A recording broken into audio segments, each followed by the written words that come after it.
سوره فاتحه په اعتبار د نزول سره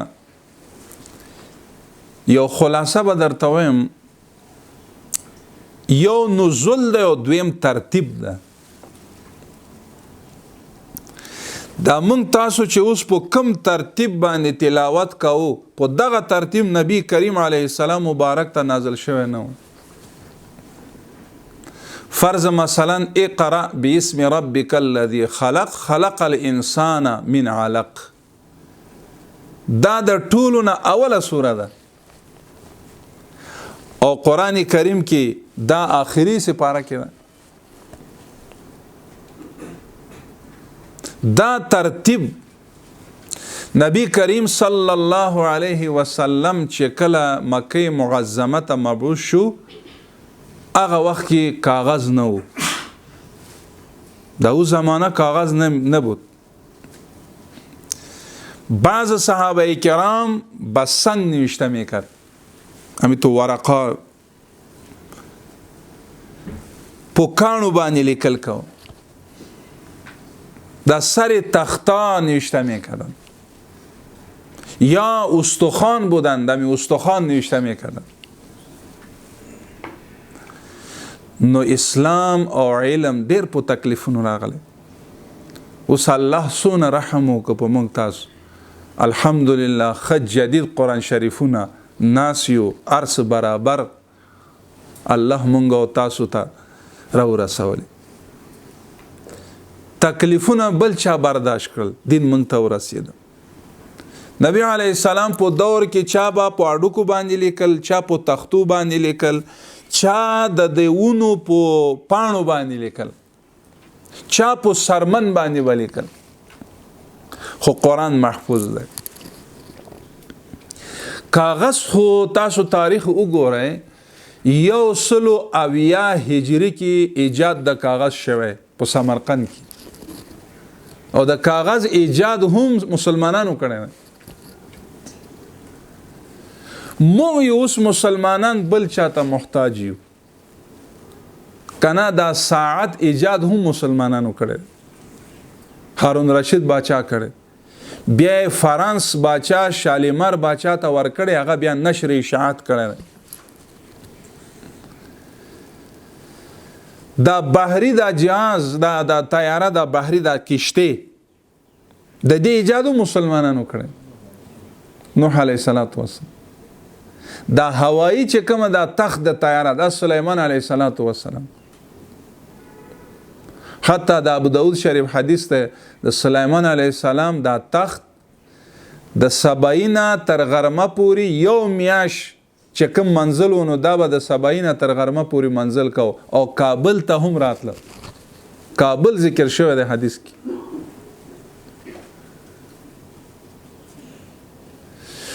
مسلمانان رستو خپل دین پریخو د بعضو او اغیارو محتاج شو. نو منګه اوس سوزن کې هم د اغیارو محتاج شو. الله تعالی مسلمانانو په زړه کې د دین قدر او د قرآن قدر پیدا کی. دا چې څومره دا ساينس دغه د قرآن نه استخراج شوی او کله کله اسباب او آلات وی هغه دونه کار نه ورکوي ورونو، خو هغه روحانیت معنویت ډیر اثر کوي. لکه عمر فاروق رضی الله تعالی عنہ په منبر ولاړو، میلیونونه او میل لري، سونه میل لري چې یو ډله وساریه، نو د منبر نه حضرت عمر رضی الله تعالی عنہ هغه ویني او بیا د منبر نه صدا کوي، आवाज کوي، یا ساریه الجبل، ستاسو شاته دشمن را روان دی او په تاسو باندې حمله کوي. نو لارې بدلې کوي، هم اوري هم ویني، نه پایشته نه انټرنیټ شته، څه شی نشته. نبی کریم علیه السلام مبارک په یو شپه په براق کې ناسته، بیت المقدس ته ځي، بیا و اسمانونو ته نه بره بیت المعمور ته ځي، عرش ته ځي. نو دا د الله تعالی فیصله ده چې الله څه کوي، بیا اسباب ته نه ګوري. نو کله قرآن کریم شو نو بیا حضرت ابوبکر رضی الله تعالی عنہ دور شروع شو، حفاظ علما شهیدان شو. نو عمر رضی الله تعالی عنہ ابوبکر صاحب ته ویل دا قرآن کریم جمع کول غواړي، دا به غونډ کو، الله دې نه کې ضایع نشي. ابوبکر صاحب و فرمایل څنګه هغه عمل وکړو چې نبی علیه السلام کړی نه وي. عمر وی رضی الله عنه اوس ضروري ده، دا ستا ذمہ داری ده، ته خلیفه امیر المؤمنین. بیا شرح الصدر وشو قرآن کریم، نو د جمع کول شروع شو دغه وخت نه. بیا حضرت عثمان رضی الله تعالی عنہ دورو 4 نسخې جوړې شوې او 4 طرفونو ته د قرآن کریم د ابلاغ کې اولیږلې واستولې. بیا دا غینه پس دا قرآن کریم تر الی یومنا موږ تاسو ته ورسېد. اوس یو ترتیب ده، ځکه د ترتیب عثماني ورته رضی الله تعالی. هغوی به دا کتل چې دغه آیت ربط دغه آیت سره ده، دغه سوره مقدم کو، دا به مخکې کو، دا به رستو کو، ای باید تقدیم شوه، ای تاخیر شوه. با مو مناسبت ترتیب قرآن کریم امی توجور شد. امی سوره الفاتحه است. د نزول په اعتبار سره سوره فاتحه 15مه سوره ده، خو د ترتیب په لحاظ سره اوله سوره ده په قرآن کې. او فاتحه ته ځکه فاتحه وایي قدرمندو چې د قرآن کریم افتتاح او شروع هم د دغه سوره نه کیږي. د سوره فاتحه یو نوم الفاتحه ده. دوم نوم د سوره فاتحه دیتا سوره فاتحه الکتاب. 7 مسانی هم ورته وایي. مختصر درته وایم 7 مسانی څه کوي؟ 7 ځکه وایي چې 2 آیتونه ده. مسانی څه کوي چې 2 واري نازل شوی، مرتن فی المکه و مرتن فی المدینه، یا تکرارن ویل کیږي سوره فاتحه. دیتا شافی کافی هم ورته ویل کیږي ځکه دا شفا ده. نبی کریم علیه السلام فرمایي چې سوره فاتحه څوک وایي او دم کې، نو الله تعالی هغه مرض ختمي او قرآن شفا ده. نو پرون خو ما تاسو ته ګوره وظیفه مو درکړې، اوس چې څوک دم درود کوي نو سوره فاتحه به وایي ځکه قرآن کریم شفا ده. علیکم شفاءین حدیث کې راځي 2 شیونو باندې یقین ولرئ، دا دواړه شفا ده، یو عسل بل قرآن.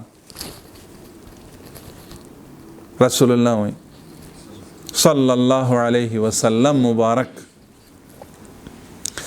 ابو بکر رضی الله تعالی عنہ نبی علیه السلام سره روانو مدینه ته په غار سور کې، ټول سوري بند کړي، تمام سوراخ‌ها را بند کرد. ابو بکر رضی الله تعالی عنہ یک سوراخ ماند، اوجا اعلی اسباب نبود، تمی سر سوراخ پایش ماند. حضرت ابو بکر رضی الله تعالی عنہ بیا مار راضی ټک ورکي، نبی علیه السلام بیا دمئی او بیا جګ جوړوي، نو سوره فاتحه وویني. نو سوره فاتحه دا شفا ده، خصوصا سردردی ده پاره، دغه نور ده پاره، نو ځکه شفا ورته وایي. نو سوره الفاتحه دا مکی سوره ده، خو 2 واری نازل شوه، مدینه کې مکه کې. او دا داسې یو سوره ده چې په ماضی اممو کې دا سوره نه وه، او دا اوله سوره ده چې په یو ځای ټول نازل شوی 2 آیتونه. لکه د دین مخکې داسې سوره نه ده نازل شوی چې ټول یو ځای نازل شوی. دا سوره فاتحه خصوصیت.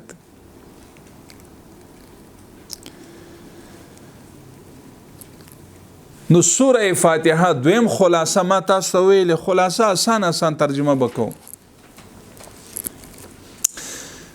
دا سوره فاتحه د نزول په اعتبار 3مه سوره او 5مه سوره است. به اعتبار نزول چرا سوره فاتحه مقدم شد از همه سوره؟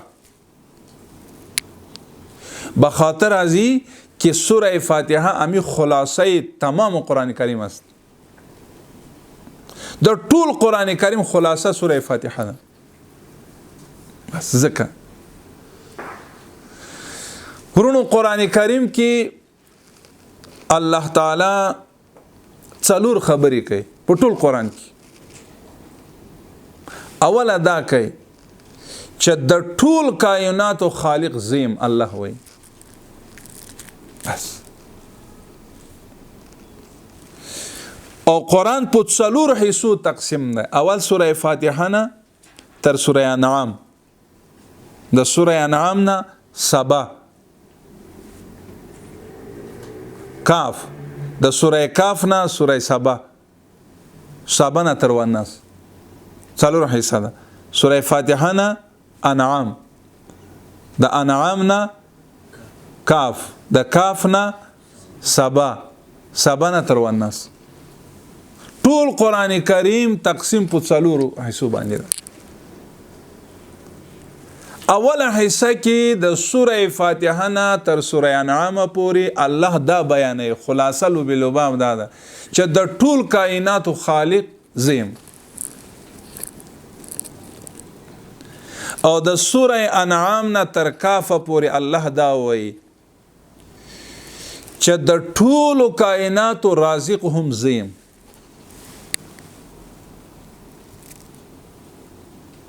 او بیا د سبا پوری الله دا وایي چې د ټول مربی هم زیم. او د سوره سبا نه تر والناس پوری الله دا وایي چې د قیامت حالات بیانوي. نو څلور خبرې کوي په ټول قرآن کې چې دا مونږ تاسو په یاد. اول د سوره فاتحه نه تر انعام پوری دا وایي چې د تمام مخلوقات خالق زیم. بیا د سوره انعام نه تر کاف پورې دا بیانوي چې د ټول مربی زیم، مربی. بیا د سوره کاف نه سبا پورې دا وایي چې د ټول رازق هم زیم. او بیا د سوره سبا نه والناس پورې دا وایي چې د قیامت خالق هم زیم. ویریږي.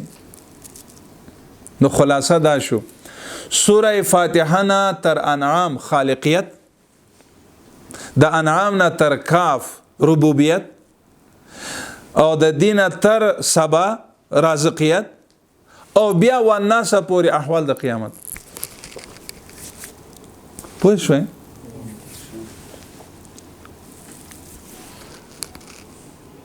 او دا ټول خلاصه سوره فاتحه کې شته. الحمد شریف کې لکه تاسو ګره الحمدلله خالقیت بیانوي، رب العالمین ربوبیت بیانوي، الرحمن الرحیم رازقیت بیانوي، مالک یوم الدین مالک یوم جزا کې از قیامت حالت بیانوي. د قرآن مغز د خوان باندې به تاسو اوس پوه دا څو ورځې به تاسو نابلد یې فشار به یې بیا به چې نه نو بیا به تاسو خپله متخواست کوئ چې دا قرآن شریف خامخا به وایو. ځکه قرآن کې خوند او لذت ده، اطمینان ده، فرحه ده. نو د ټول قرآن کریم ګوره خلاصه سوره فاتحه شو که نه شو؟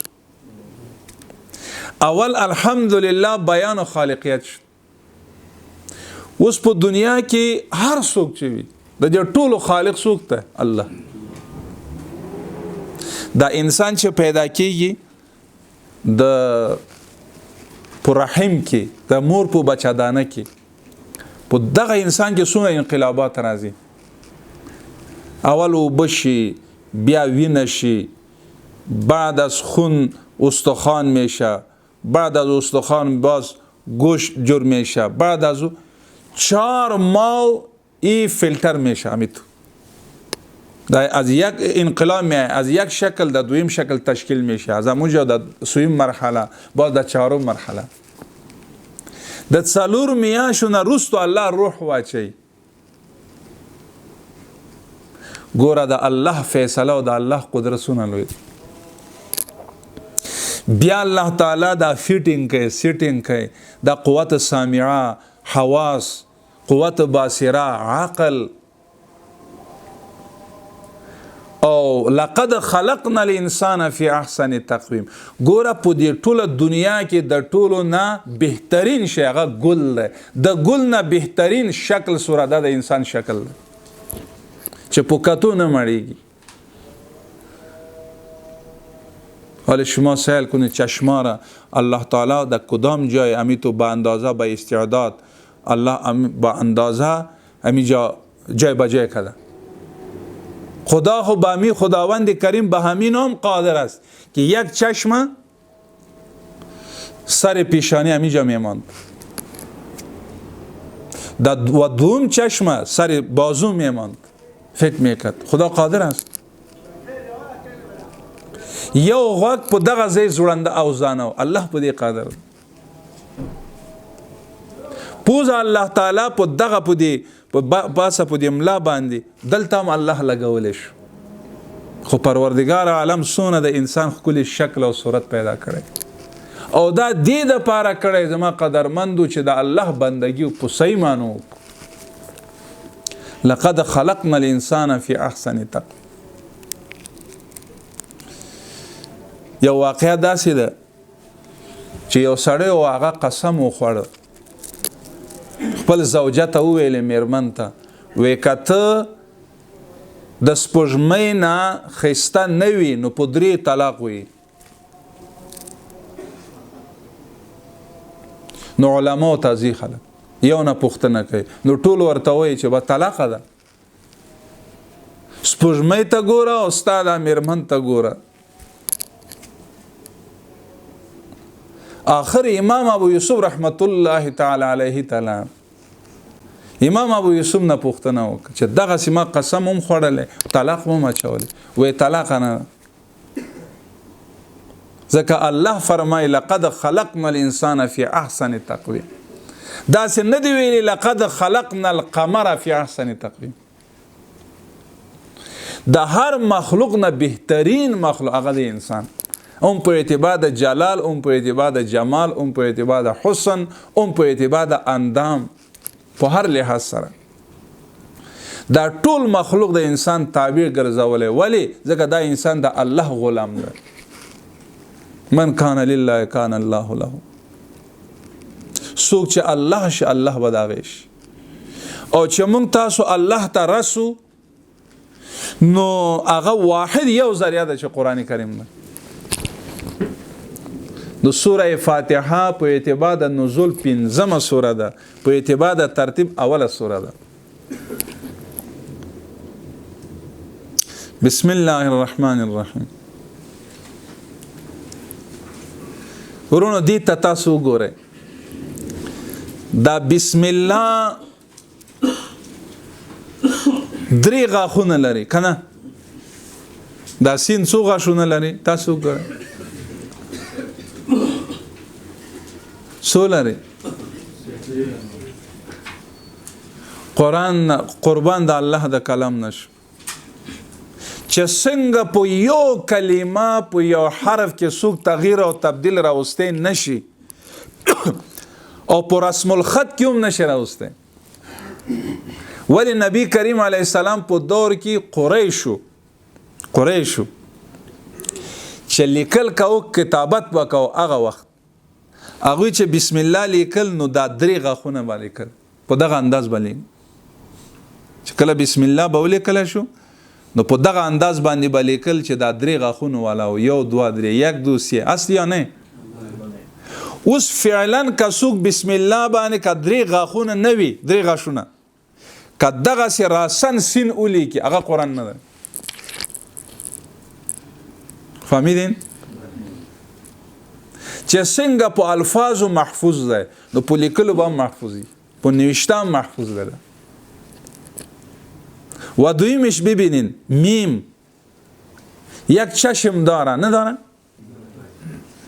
کسایی که این میم نوشته میکنن چشم نباشه اما قرآن کریم نیست به همون خاطر قرآن محفوظ است. یهود و نصارا و جدی کوشش میکنن که از قرآن کریم احکام خارج کنن، آیات جهاد خارج کنن و نمیتونن. چرا نمیتونن؟ ذمه‌واری حفاظت خداوند کریم گرفتن، به بندگان نسپاریدن، به مخلوق نسپاریدن. همین ذمه‌واری خداوند کریم است. با کتابت هم محفوظ است. حالا شما ببینید، هم سین هم میم.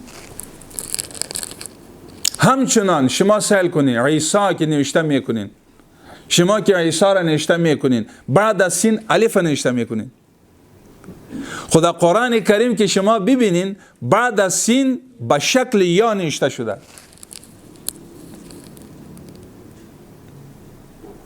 موسی را اگر شما سهل کنین، عام که ما شما نوشته میکنیم در رسم الخط، اوجا بعد از سین الف نوشته میشه، خب لیکن در قرآن کریم بعد از این به شکل یا نوشته میشه. چرا؟ در وقت رسول الله صلی الله علیه وسلم قریش کتابت رسم الخط همین شکل بودن. و آتوا الزکات سهل کنین که ما شما زکات اگر نوشته کنین، زکات بعد از کاف الف نوشته میکنیم، لیکن در قرآن کریم واو است. همچنان مشکات که از مشکات در قرآن کریم بعد از کاف واو نوشته شده، ما شما که نوشته میکنیم الف نوشته میکنیم.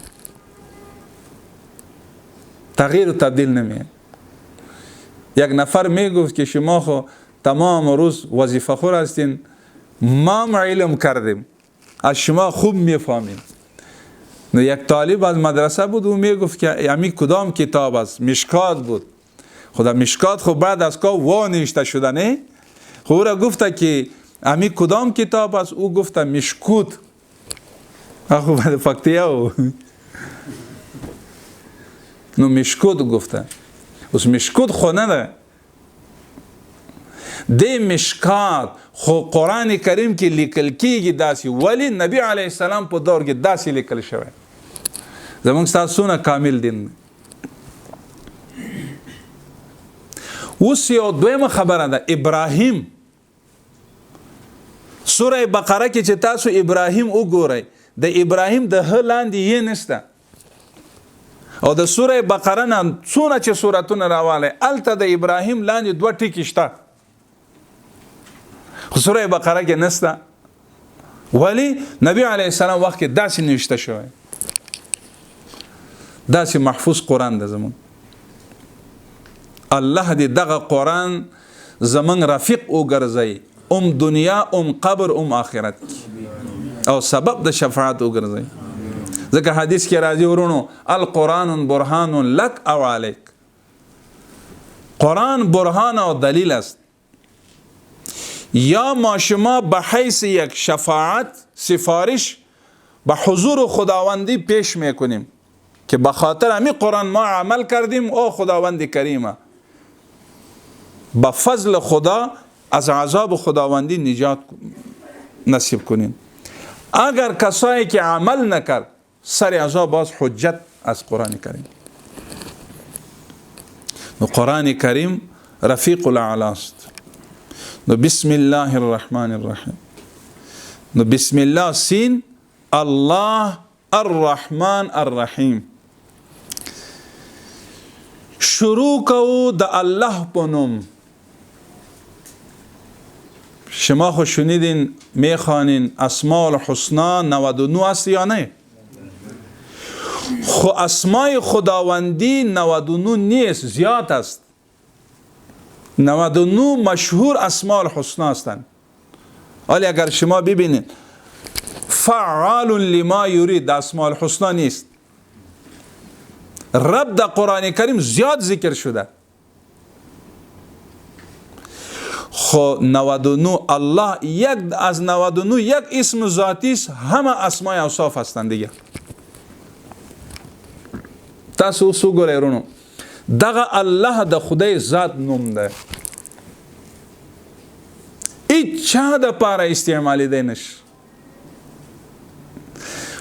تاسو د الف نه ده د الف اگر شما الف حذف کنین خود چی جور میشه؟ لله. لله نام خداوندی است. اگر لله ام اللام حذف کنین له جور میشه. له ما فی السماوات هم نام خداوند کریم است. اگر امی ها را شما پیش در جای الف نوشته کنین هو الله الذی میشه باز هم نام خداوندی است. از نام خداوندی خارج نمیشه. این میگه اسم ذات. کسایی که دعوا کردن و دعوای رب کردن خو ایتو نگفتن که انا الله، ایتو گفت انا ربکم الاعلی گفتن، مثل فرعون واری. بسم الله شروع کو د الله تعالی په نوم. ولی د تاسو یې ځکه چې الله رحمان او رحیم دی. په دې دنیا کې که زمونږ په نظر څوک راضي که نه راضي ټولو ته رزق څوک ورکوي؟ الله. هغه چاته هم ورکوي چې څوک الله نه مني، لکه کمونیست، دهریان الله نه مني. نو چې ته پوښتنه وکړې چې الله ولې نه مني، وای الله موږ نه وینو، زموږ په نظر نه راځي. نو دا دلیل وای. نو الله منګه لیدلې نشو نو څنګه ته وای لن ترانی ویلې؟ ولی شو باشه ما شما یکی بدگر نمیبینیم خو پیشک میبینه؟ نمیبینه؟ خو طاقت خداوند کریم او را داده.